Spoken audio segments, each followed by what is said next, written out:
Hello friends, என் மக வீட்டுக்கு போனேன். அவள் வந்து பாஸ்தா செஞ்சுருந்தா ரொம்ப அழகாக இருந்துச்சு. பார்க்கும்போதே அப்படியே க்ரீமியாக அழகாக இருந்துச்சு.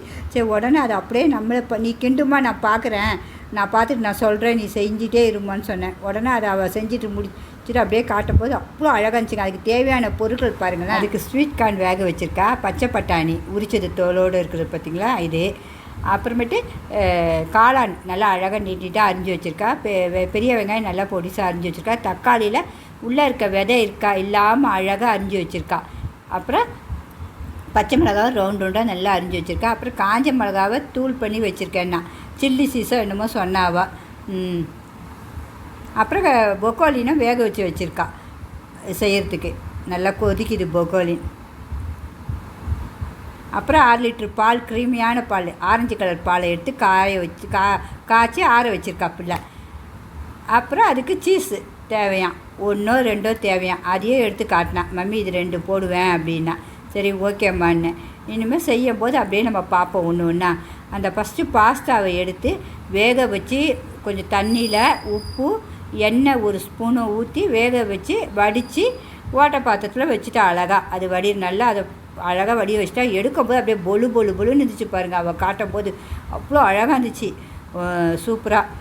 சரின்னு திருப்பி அப்புறம் செய்ய ஆரம்பிச்சிட்டா. உடனே ஒரு கடாயை எடுத்து வச்சா, எண்ணெய் ஊற்றி வெங்காயத்தையும் போட்டு வதக்க ஆரம்பித்தா. நல்லா வதங்கிச்சு, கலர் மாறும்போது கொஞ்சம் அழகாக. அடுத்தது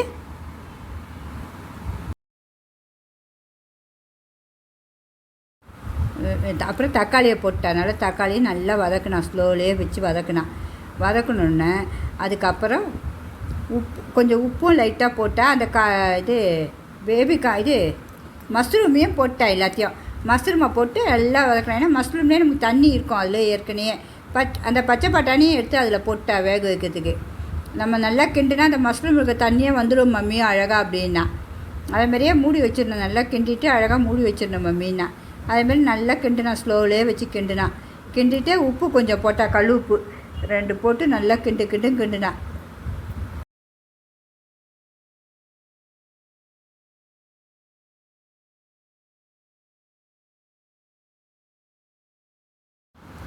நல்லா திறந்தோன்னே பார்த்தா அழகாக எல்லாம் வெந்துச்சு. மஷ்ரூம் வெந்துச்சு, பச்சை பட்டாணியும் வெந்துருந்துச்சு. எல்லாம் அவ்வளோ அழகாக பசுமையாக வந்தோடனே பெப்பர் தூவினா, கொஞ்சம் ஒரு 1/2 ஸ்பூன் போல் பெப்பர் போட்டால் நல்லா. நம்ம காரத்தக்க உங்களுக்கு தேவையானதாக போட்டுக்கலாம். போட்டு நல்லா கிண்டி விட்டுக்குங்க.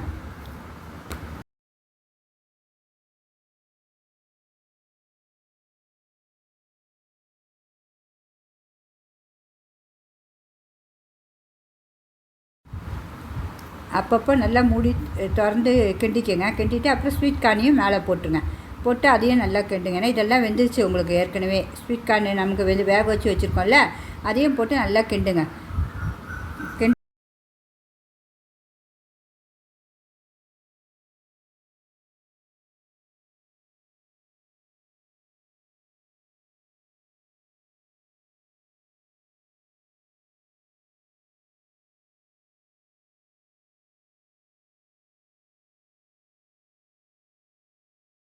இந்த பாருங்கள் எல்லாம் பசுமையாக வெந்துச்சு பாருங்க. பச்சை பட்டாணிலாம் எடுத்து அமுக்குறா, அவ்வளோ அழகாக வெந்துருந்துச்சு நல்லா.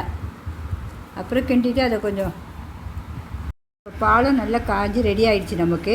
இந்த பாஸ்தாவும் நமக்கு ரெடியாக இருக்குது. இந்த பாலை ஊற்றிட்டு நம்ம கிண்டிட வேண்டியதான் இனிமேல். இந்த பாருங்க பாஸ்தாவும் க்ளீனாக ரெடி ஆகிடுச்சா, தண்ணிலாம் இல்லாமல்.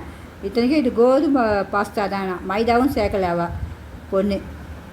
இப்போ பாலை ஊற்றிட்டா, அதில் ஊற்றி கொஞ்சம் கிளறா. அப்படியே கிளறும் போது ரொம்பவும் கொதிக்கக்கூடாது பிள்ளைக்கு. அப்படியே லைட்டாக கொதிக்கும் போது இந்த பால் கொதித்தோடனே 2 சீஸ் போடணும். அதில் போட்டு நல்லா அழகாக க்ரீமியாக வரும் உங்களுக்கு அது. ஏன்னா இதில் மைதாவை சேர்க்கவே இல்லை சுத்தமாக. இன்னும் உங்களுக்கு க்ரீமியாக வேணால் கூட இன்னும் 1 போடலாம் நீங்கள் சீஸு. ஏன்னா 3 சீஸ் சொல்லியிருக்காவ. அதை போட்டுட்டு நல்லா அது இதையும் போட்டும்போது பாஸ்தாவை எடுத்து போட்டு கிண்டணும் அப்படியே நீங்கள்.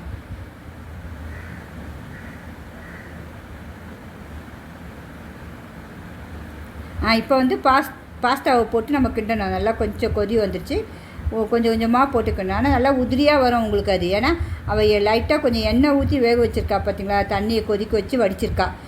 அதனால் உங்களுக்கு அப்படியே பொலுன்னு கொட்டும் அது. இந்த பாருங்கள் எவ்வளோ அழகாக வருது பாருங்கள். பார்க்குறதுக்கே அவ்வளோ அழகாக இருந்துச்சு அவள் செய்யும்போது. சப்போஸ் உங்களுக்கு பாஸ்தா நிறையா இருக்குதுன்னு வச்சுங்களேன், கொஞ்சம் பால் கொஞ்சம் ஊற்றிக்கி கிண்டுங்க. அது போக அப்படி இல்லைன்னா கூட ஒரு சீஸ் போட்டுங்க. அழகாக க்ரீமியாக சூப்பராக வந்துடும் அந்த பாஸ்தா. உங்களுக்கு பார்க்கவே அழகாக வந்துடும். பிள்ளைங்க எல்லாம் விரும்பி சாப்பிடுவாங்க. இப்போ என் மகள் கிண்டும் போதும் பால் பத்தலை, உடனே ஒரு அரை டம்ளர் பாலும் ஊற்றுனா ஒரு சீஸும் போட்டு கிண்டுறா. ஏன்னா அது அப்போ தான் அந்த அழகாக வரும்னா. சின்ன பிள்ளைங்களாம் அப்படி விரும்பி சாப்பிடுமா அவங்க வீட்டில் குட்டீஸெல்லாம். போட்டு இதை கிண்டுறா பாருங்கள், எவ்வளோ அழகாக வருது பாருங்கள். அப்படியே பொழு பொழுன்னு இருக்கும். அப்படியே நல்லா பார்க்கும்போதே சாப்பிடணும் போல தான் இருக்கும் நமக்கு. இன்னும் அவள் காரமே சேர்க்கலை இதில். அந்த மிளகு மட்டும் சேர்த்துருக்கா, மிளகுத்தூள் மட்டும் தான் சேர்த்துருக்கா. அப்புறம் இந்த பச்சை மிளகாவும் இன்னும் சேர்க்கலை அவள். காஞ்ச மிளகாய் தூளும் சேர்க்கலை அவள். எல்லாம் வச்சுருக்கா. ஏன்னா நான் அவங்க வீட்டில் வந்து குட்டீஸுங்க இருக்குது, ஒரு 3 குட்டீஸ் இருக்குது. அந்த பிள்ளைங்களுக்கு எடுத்து வச்சுட்டு தான் அதை திருப்பி எல்லாம் போடணும் மம்மி அப்படின்னா. இனிமேல் எடுப்பா குழந்தைங்க குட்டீஸ்க்கு எடுத்து வச்சுட்டு தான் அதில் போடுவா. அதை எடுக்கிறா பாருங்க குட்டீஸ்க்கு. ஏன்னா காரம் குட்டிங்க சாப்பிடாது பார்த்திங்களா, அதனால் எடுத்துடுறா முதலே. குட்டீஸ்க்கு எடுத்து வச்சுட்டு இனிமேல் நம்ம எல்லாம் ஒன்று ஒன்றா சேர்ப்போம். இப்போ போடுறா பாருங்கள், மிளகாவை போடுறா. திருப்பி இந்த காஞ்ச மிளகாவை தூளாக நுணுக்கி வச்சுருக்கேன்னு சொன்னேன் பார்த்திங்களா, சில்லி அதையும் போடுறா பாருங்கள். மேலே போட்டு நல்லா கிளறி விடுவா.